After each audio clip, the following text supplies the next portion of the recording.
জোহার, নমস্কার, স্বাগত সেতা। আজকে আমি আবার একটা নতুন ভিডিও নিয়ে চলে এসেছি। আজ আমি যাচ্ছি বাঁকুড়া। ঠিক আছে, একদম দেখতে পাচ্ছ, একদম শুশুনিয়া পাহাড়ের নিচে যে গ্রাম, সেই গ্রামে যাচ্ছি। প্রথমে ভাবতে পারিনি, তারপর দেখছি একদম চোখের সামনে একদম শুশুনিয়া পাহাড়। এমনিতে তো ঘুরতে আসতে পারবো না, তাই ওই আর কি এই কাজের সূত্রেই একটু দেখে নিচ্ছি শুশুনিয়া পাহাড়। বেশ ভালোই লাগছে। আর আমিও সবাই মিলে আমরা শুরু করে দিয়েছি একটু এই পাহাড়ের দৃশ্যটাকে ক্যামেরা বন্দি করে নিতে। দারুণ লাগছে, চোখের সামনে এত কাছে পাহাড়টা দেখে।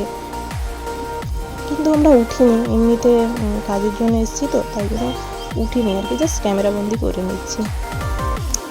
তো আমরা তাড়াতাড়ি করে নিজেদের ফুলগুলোকে একটু রেডি করে নিচ্ছি, যাতে আমাদের ক্লায়েন্টকে সাজাতে আমাদের একটু তাড়াতাড়ি করতে পারি,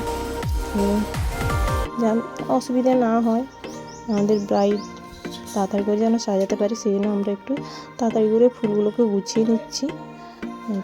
অনেক ফুল আমরাই নিয়ে এসেছি, দিদি নিয়ে এসেছে আর কি, অনেক রকমের, অনেক এই যে হালকা পিঙ্ক, তারপর রেড ছিল, তারপরে ইয়েলো ছিল, চিপসি ছিল, মানে অনেকে পার্টি মেকআপও করছিল তো, তাই জন্য অনেক ফুলই আসা হয়েছে। এই হলো আমাদের মিষ্টি ব্রাইড, দেখে নাও। আর আমরা একটু তাড়াতাড়ি করে ওকে মোটামুটি একটু সাইড টপিংটা করে নিয়েছে, দিয়ে আমরা মেকআপটা শুরু করবে দিদি। আর এই হলো আমাদের মিষ্টি ব্রাইড।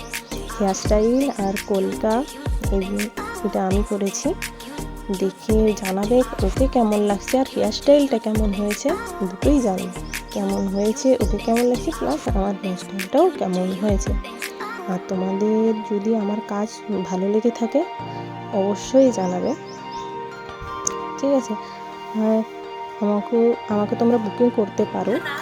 আমিও হেয়ার স্টাইল ছাড়াও আমি মেকআপও করছি, তো হেয়ার স্টাইল দিদিও হেয়ার স্টাইলের জন্য আমাকে নিয়ে যায়, তো আমি এমনিতে মেকআপও করি। ঠিক আছে, টাটা, বাই বাই।